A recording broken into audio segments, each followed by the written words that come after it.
하나님의 말씀은 야고보서 4장 13절에서 17절 말씀입니다. 들으라, 너희 중에 말하기를 오늘이나 내일이나 우리가 아무 도시에 가서 거기서 1년을 유하며 장사하여 이를 보리라 하는 자들아, 내일 일을 너희가 알지 못하는도다. 너희 생명이 무엇이뇨? 너희는 잠깐 보이다가 없어지는 안개니라. 너희가 도리어 말하기를 주의 뜻이면 우리가 살기도 하고 이것저것을 하리라 할 것이오늘 너희가 허탄한 자랑을 하니 이러한 자랑은 다 악한 것이라.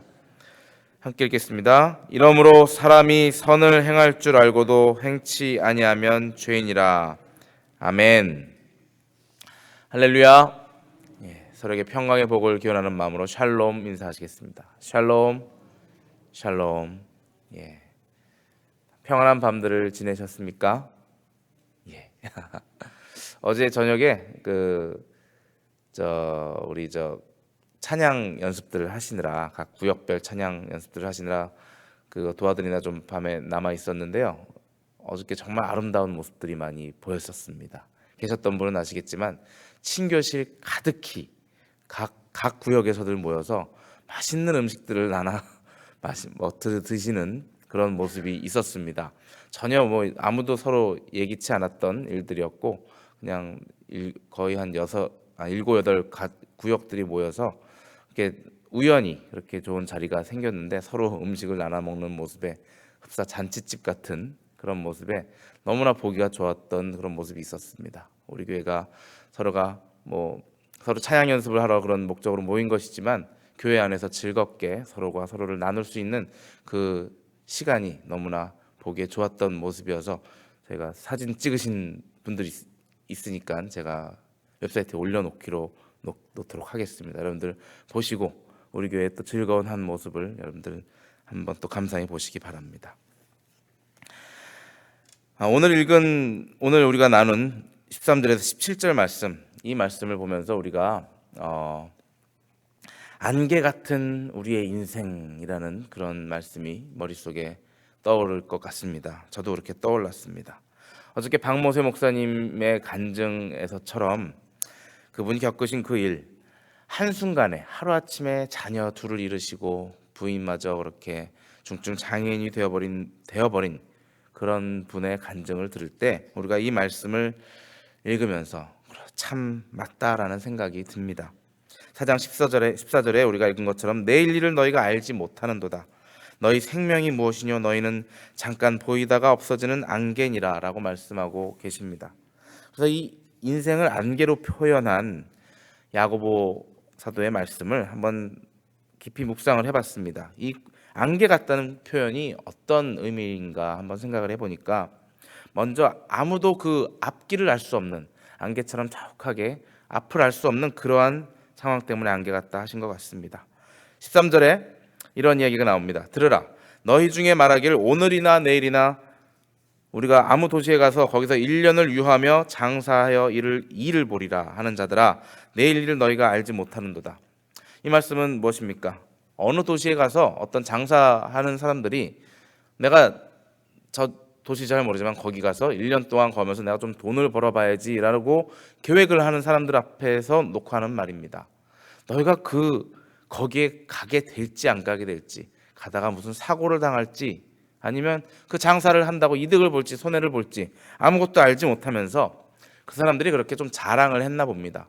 자신들이 가지고 있는 어떤 좋은 물건을 가지고 아니면 좋은 기술을 가지고 난 이거면 저 돈을 잘 벌 수 있어, 1년 동안 내가 거기서 잘 벌 수 있어라는 생각을 가지고 아마 그 초대교회 사람들 앞에서 자랑을 했을지도 모르겠습니다. 그러한 사람 앞에서 야고보가 답답한 마음으로 이야기를 하는 것입니다. 너희의 바로 앞길, 그 한 치 앞도 모르는 그 너희의 미래를 가지고 허탄한 자랑을 하지 말거라라는 이야기를 하고 계시는 것입니다. 앞을 모르는 그렇기 때문에 안개와 같다라는 표현을 하신 것 같습니다. 두 번째로, 안개는 또 어떻습니까? 아무 힘이 없습니다. 안개가 아무리 짙게 껴봐야 우리는 부딪힐래야 부딪힐 수가 없고, 그저 우리가 자동차를 운전할 때 앞에 물방울이 생기는 것 정도인 것처럼 우리 인간은 약하다라는 의미에서 이 안개를 표현했을 것 같습니다. 우리 인간은 약하고 오직 하나님 아버지께서만이 강하신 것을 우린 다시 한번 기억해야 합니다. 전능하신 하나님을 의지하면서 살아가야만 하는 우리 인간들을 안개에 빗댄 것이라 생각이 듭니다. 내가 내 힘을 가지고 앞에서 말한 그 장사하는 사람들처럼 자기 힘으로 내가 1년을 이렇게 살겠다라고 계획하는 사람처럼 내 주먹으로 살아보겠다고 그렇게 외쳐보지만 약할 수밖에 없는 안개와 같은 존재인 것을 우리는 알아야 하는 것입니다. 만약에 어떤 안개가 내가 다른 안개보다 더 진하고 더 세 하면서 내가 더 반짝거려라고 이야기를 한다면 무슨 소용이 있겠습니까? 그저 반짝거리면 잠깐 반짝거리는 것이고 곧 사라져버릴 그 존재들인 것을 안개도 우리 인간들도 잘 모르고 사는 것 같습니다. 그렇기 때문에 우리는 늘 강한 존재, 전능하신 존재인 하나님 아버지를 의지하면서 살아야 하는 것을 우리가 다시 한번 생각하게 됩니다. 셋째로, 인생은 안개 같다는 그 의미는 또 한번 이렇게 생각해 봅니다. 인생은 짧다. 안개는 짧습니다. 아무리 길어봐야 오전 중에 해가 뜬 다음에도 있다가 곧 사라지는 그러한 존재인 것입니다. 우리가 생활하면서 느낀 것은 안개가 짙은 날은 꽤 날이 덥더라고요. 그래서 이제 땅 지열이 많이 올라오면서 그것이 수증기를 더 만들어서 그렇게 안개가 생긴다고 과학적으로는 그렇게 표현하고 있습니다. 어쨌거나 안개가 낀 날은 곧 날이 맑아집니다. 해가 강하게 뜨기 때문에. 모세가 쓴 시편 90편 5절에 보면 주께서 저희를 홍수처럼 쓸어 가시나이다. 저희는 잠깐 자는 것 같으며 아침에 돋는 풀 같으니이다. 푸른 아침에 꽃이 피어 자라다가 저녁에는 뱀바 되어 마르나이다 라고 모세가 이렇게 시편을 썼습니다. 모세는 우리 인생을 하루아침 피었다가 없어져 버리는 들풀에 비유를 한 것입니다. 그리고 모세는 또한 인생을 날아가는 화살로 비유했습니다. 그만큼 빨리 날아가기 때문에. 또한 모세가 쓴 시편 90편 10절에 우리의 연수가 70이요 강건하면 80이라도 그 연수의 자랑은 수고와 슬픔뿐이요 신속히 가니 우리가 날아가나이다. 우리가 짧은 인생을 살고 있다고 이렇게 말씀드리고 있습니다. 감히 여러분보다 반도 못 산 제가 이런 말씀을 저도 드릴 수 있을 것이라 생각이 듭니다. 그저 저도 예상할 수 있을 것 같습니다. 여러분들 앞에 비할 바는 아니지만 초등학교 때는 하루가 그렇게 길어서 해가 참 길다는 생각을 느꼈던 그 기억이 저에게도 있습니다. 하지만 바로 중학교, 고등학교, 정말 고등학교 시절 어떻게 지나갔는지도 모르겠고 대학 또 이렇게 사회에 나가서 생활하는데 또 아이들을 낳고 나니까 정말 하루가 하루 같지 않게 지나가더라고요. 여러분들은 저는 40km로 달리고 있지만 여러분들은 60, 70, 80km로 달리고 있는 그 느낌이실 텐데 하루가 정말 짧다는 하루가 아니라 인생이 짧다라는 느낌이 들 수밖에 없는 우리 인생인 것입니다. 안개가 사라지듯이 우리의 인생은 사라질 수밖에 없는 그러한 인생이기 때문에 이렇게 야고보 기자는 안개 같은 안개로서 우리의 인생을 비유한 것 같습니다. 그러면 우리가 이렇게 짧은 이 인생을 살아갈 때 어떻게 그 남은 날들을 마저 잘 살아가야겠습니까? 하나님께서 우리 인간을 지으신 근본 목적이 있습니다. 두 가지라고 할 수 있습니다. 하나님을 사랑하고 이웃을 사랑하라고 야고보서 내내 우리에게 말씀을 하고 계십니다. 그렇기 때문에 우리에게 남은 시간을 하나님을 더욱 사랑하고 또 그 사랑의 마음을 가지고 사람들을 우리 이웃들을 더 사랑해야 할 것입니다. 또 넷째로 인생이 안개 같다는 의미 마지막으로 하나 더 생각을 해봤습니다. 그것은 죽음은 확실히 온다라는 것입니다. 다 같은 말이지만 아침부터 이런 말씀을 드려서 죄송하지만 우리 안개가 꺼지듯이 우리 인생은 누구나가 장담컨대 누구나가 다 죽게 돼 있습니다. 인간이라는 존재는 죽을 수밖에 없는 존재입니다. 새벽부터 이런 정말 말씀드려서 죄송하지만 우리 크리스찬들에게 이 죽음이라는 의미는 우리 일반인들과는 그 느낌이 같지는 않을 것입니다. 우리 믿는 사람들, 죽는다는 것은 그것으로 끝이 아니라 새로운 시작인 것입니다. 여러분들은 그것을 믿으시기 바랍니다. 우리가 죽음으로써 그냥 인생이 끝이 나고 우리의 영혼이 다 없어지는 것이라면 우리가 지금 이 자리에 앉아 나와 있을 필요가 없는 것입니다. 그저 남은 내가 가진 자산을 어떻게 잘 즐겁게 내가 쓰면서 살다 죽을 것인가만 고민하면 되는 것입니다. 하지만 우리 크리스찬들은 그 미래를 생각하고 그 이후를 생각하기 때문에 내가 가지고 있는 재물을 생각할 것이 아니라 내가 죽는 그날 하나님 앞에 심판대에 서서 하나님을 어떻게 만날 것인가, 내가 한 일들을 하나님께서 나에게 책망하실 것이 있다면 하루빨리 회개를 하고 거기서 책망받지 않게 하기 위해서 용서를 구하고 하나님 맞을 준비를 하고 있어야 되는 것입니다. 히브리서 9장 27절에 한 번 죽는 것은 사람에게 정하신 것이요 그 후에는 심판이 있으리니 하고 경고하고 계십니다. 우리에게 알려주고 계십니다. 하나님의 말씀을 먼저 깨달은 자들이, 우리 잘 모르는 사람들에게 우리가 죽으면 하나님의 심판이 우리를 기다리고 있다라고 말씀을 하고 계시는 것입니다. 우리는 심판대 앞에 서게 될 것입니다. 그때 우리 앞에 계신 심판자는 바로 하나님이시고 예수 그리스도이신 것임을 여러분 우리가 알고 있어야 하는 것입니다. 그렇기 위해서 그분 앞에 지은 죄를 지금 다시 한번 생각해보고 어떤 것이 우리 하나님과 관계를 다시 회복시킬 수 있는 것인가 우리가 생각을 해야 할 것입니다. 이러한 우리 크리스찬들임에도 불구하고 마치 아무것도 모르는 세상 사람들처럼 그저 죽음이면 모든 것이 끝나는 것처럼 생각하고 사는 우리 인생들과 같은 삶을 사는 우리 크리스찬들이 있습니다. 아니면 영원히 살 것처럼 착각하고 영원히 살 것 같진 않아도, 아니면 그 이후를 생각하기 싫어서 그냥 귀찮아서 아무 생각 없이 사는 그런 사람들이 있는지도 모릅니다. 아니면 지금 눈앞에 당장 닥친 그 문제를 해결하느라고 그 먼 훗날의 문제는 생각지도 않으려고 하는 그런 사람들이 있을지도 모릅니다. 우리는 죽음을 생각해야 하고 그 죽음 이후에 하나님을 만날 그날을 우리가 기대하면서 준비하면서 살아가야 하는 것입니다. 우리가 언제 심판대에 서게 될지는 아무도 모릅니다.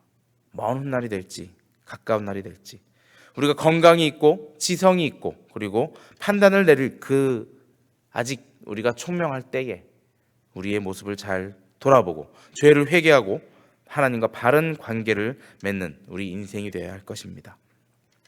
이제 지나가서 15절 17절의 말씀을 이어서 보겠습니다.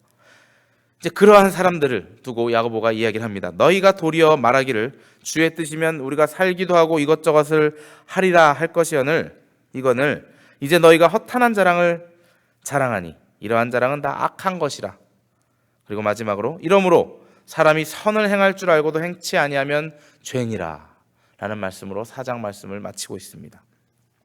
자, 이 말씀은 제가 읽어봐도 언뜻 들어오지가 않았습니다. 그래서 현대인의 성경을 한번 찾아봤습니다. 거기에 이렇게 표현을 하고 있습니다. 주님의 뜻이라면 우리가 살기도 하고 이것저것도 하겠다라고 말해야 할 여러분이 도리어 허영에 들떠 자랑만 하고 있으니 그런 것은 다 악한 일입니다. 그러므로 사람이 선한 일을 해야 된다는 것을 알면서도 실천하지 않으면 바로 그것이 죄입니다 라고 쉽게 잘 풀어서 우리에게 이야기를 해주고 계십니다. 자, 우리는 주님의 뜻을 따라 살겠다고 고백한 다짐한 크리스찬들입니다. 그런데 우리는 교만하면서 자랑하면서 살고 있습니다. 한치 앞도 모르는 우리 인생인 주제에 내가 내일 일을 어떻게 하겠다, 내가 1년 뒤를 어떻게 하겠다, 10년 뒤에 나의 인생을 이렇게 만들겠다라고 하나님, 나의 주인이신 하나님을 나의 계획 안에 넣지 않고, 나의 계획을 세울 때 하나님한테 여쭤보지도 않고 물어보지도 않고 인생의 성공을 나의 성공으로 생각하면서 그렇게 계획을 세우며 살아가고 있는 우리 인간들이 있습니다. 이것이 하나님 앞에서 악한 일이라고 말씀을 하고 계시는 것입니다. 그저 그냥 그러면 좋지 않아 정도가 아니고 이것은 악한 일이다라고 얘기하는 것입니다. 우리 인간을 만드신 창조주이신 하나님께서 우리 인생의 주인이시며 우리에게 영혼을 불어넣어 주신 하나님께서 나의 인생의 앞길의 주인이신데, 주인에게는 묻지 않고 그저 그냥 주인은 여기 따로 놔두고 일하는 사람들끼리 모여서 우리 이렇게 우리 회사를 이끌어 나가자, 우리 일하는 작업장을 이렇게 만들어 나가자, 그렇게 계획한들 무엇이 소용이 있겠습니까? 주인이 와서 너희는 이렇게 해라 라고 그 명한 명령대로 따라야만 그 회사가 지탱이 되어 나갈 수 있는 것이고 그 작업장이 평안해지는 것입니다. 그렇기 때문에 하나님을 제하고 만들어낸 우리의 계획들은 악한 것이라 이렇게 야고보 사도께서 말씀하고 계시는 것입니다. 17절에서 말한 선, 사람이 선을 행해야 함에도 행하지 않는 것은 죄인이라 할 때 그 선이라는 것은 하나님의 뜻과 연결되어 있는 것입니다. 하나님의 뜻, 선 이퀄 하나님의 뜻이라 생각을 하면 되는 것입니다. 사람이 하나님의 뜻을 알고도 행치 아니하면 죄가 된다는 것. 하나님의 뜻은 무엇입니까? 하나님을 아는 것, 알게 하는 것. 우리 인간들이 하나님을 알기를 원하는 것이 하나님의 뜻인 것입니다. 그리고 하나님을 알고 하나님을 사랑하는 것, 그것이 바로 하나님의 뜻인 것입니다. 또 하나, 하나님이 만드신 다른 이웃들 또한 우리 인간들이 사랑해 주기를 바라는 것이 하나님이 원하시는 것입니다. 쉽게 하나님을 사랑하고 이웃을 사랑하는 것, 그것이 바로 하나님의 뜻이라 할 수 있는 것입니다. 일반 세상에서는 도와야 할 사람을 돕지 않는 것에 대해서 죄라고 이야기하지 않습니다. 하지만 하나님께서는 그것을 죄라 말씀하십니다. 우리가 도와야 할 사람들, 도울 수 있는 여력이 있음에도, 내가 행해야 할 선이 있음에도 행하지 않는 우리의 모습을 보고 죄라 말씀하십니다. 아무도 내가 터치하지 않고 아무에게도 간섭하지 않고 남에게 피해 주지 않고 살았으면 나는 잘 산 것이다라고 우리 인간 세상에서는, 사람들은, 일반인들은 그렇게 그것을 잘 산 것이라 이야기합니다. 하지만 하나님께서는 그것을 죄라 하십니다. 나 혼자 잘 사는 것 원치 않으십니다. 내가 하나님을 알면서 잘 살게 되었다면 나의 이웃에게도 하나님을 알게 하는 것을 우리에게 원하고 계십니다. 여러분들이 여러분들의 삶을 잘 살아나가고 계시지만 우리가 전하지 않으면 그것이 죄가 되는 것입니다. 똑바로 살고 있지 않는, 하나님을 모르고 살아가는, 악에서 헤어나지 못하고 있는 이웃들을 쯧쯧쯧 혀만 차면서 저러다가 그냥 죽겠지라고 내버려 둔다면 그 책임을 우리에게 물으신다는 것입니다. 내가 너에게 그 사람의 잘못된 것을 너의 눈에 보여준 이유는 내가 그를 구제하라고 너에게 보여준 것이다 말씀하실 것입니다. 여러분들 주위에 지금 하나님을 모르면서 괴로워하고 있는 사람이 있다면 가서 전하시기 바랍니다. 하나님 안에서 평강을 찾으라고, 우리 하나님은 당신의 죄를 용서해 주시는 분이라고 전하시기 바랍니다. 그것이 여러분에게 하나님께서 원하시는 바로 하나님의 뜻대로 사는 삶의 모습일 것입니다. 안개처럼 짧게 사는 삶입니다. 여러분들이 이제 앞으로 더 전도를 하면 몇 명이나 하겠습니까? 단 한 명이라도 좋습니다. 한 명의 영혼을 여러분들이 타겟을 잡고 내가 이 사람만큼은 전도하고 싶다라는 생각이 들 정도로 그 사람을 위해서 기도하시고 그 사람의 필요한 것을 눈여겨보고 있다가 공급해 주시고, 그러면 그 사람이 전도가 됩니다. 그렇게 되면 노하우가 생겨서 한 명이 되고 두 명이 되고 나중에 전도왕 소리를 들으시면서 하나님한테 큰 상급을 받으실 여러분의 모습을 보실 수 있을 것입니다. 오늘 야고보 사도가 우리에게 주신 인생을 사는 방법, 안개와 같은 짧은 인생을 사는 방법, 하나님의 뜻대로 사는 것이라 했습니다. 하나님의 뜻은 하나님을 사랑하고 이웃을 사랑하는, 그것을 행하는 그러한 우리의 모습입니다. 오늘 하루도 하나님의 말씀을 붙들고 전도하시며 하나님의 뜻대로 살아나가시는 여러분들이 되시기를 주님의 이름으로 축원합니다. 기도하시겠습니다.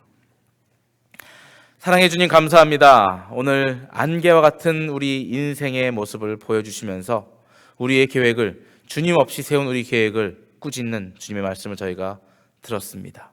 주님, 저희가 계획을 세울 때마다 주님을 생각하게 하시고 주님의 뜻대로 우리 인생의 계획을 세워나갈 수 있도록 도와주시옵소서. 주님께서 하라 하신 주님을 사랑하고 또 이웃들을 사랑하는 우리가 되길 원합니다. 우리 주위에 있는 우리 주님께서 만드신 아름다운 피조물들, 우리의 이웃들을 사랑하는 우리 샬롬교회 성도님들 되게 주님 축복하여 주시옵소서. 힘을 주시옵소서. 우리 함께 기도하시겠습니다. 우리 샬롬교회가 사랑이 넘쳐나는, 서로가 서로를 위하여 살 수 있는 그런 아름다운 교회가 되게 해달라고 기도하여 주시기 바랍니다. 우리 샬롬교회를 이끄시는 목사님을 비롯하여 또 우리 장로님들, 또 집사님들, 권사님들 주님께서 축복하여 주셔서 그들이 우리 교회를 생각하며 주님의 뜻대로 이루어 나가고자 할 때 그들에게 지혜를 주시고 또 하나 되는 힘을 주셔서 아름다운 우리 샬롬교회 만들어 나가게 해달라고 기도하여 주시기 바랍니다. 출타 중이신 목사님 오가는 발걸음 주님께서 안전하게 지켜주시길 또 기도하시기 바랍니다. 이 시간 우리 또 자녀들을 위하여 기도하실 때, 자녀들이 어떠한 곳에라든지 그들의 앞길을 계획할 때 주님께 물으며 계획하는 우리 자녀들 되게 해달라고 기도하시기 바랍니다. 또 우리 아픈 자들 주님과 함께하는 그 시간 외롭지 않게 해주시고 그들을 낫게 하여 주시어서 그들이 나음을 얻고 이 자리에 나와서 우리와 함께 예배드릴 수 있는 귀한 시간을 허락해달라고 기도하시기 바랍니다. 선교사님들을 위하여 기도하시고 그들의 필요한 것들 주님께서 공급하여 주시길 기도하시기 바랍니다. 한 목소리로 기도하시겠습니다.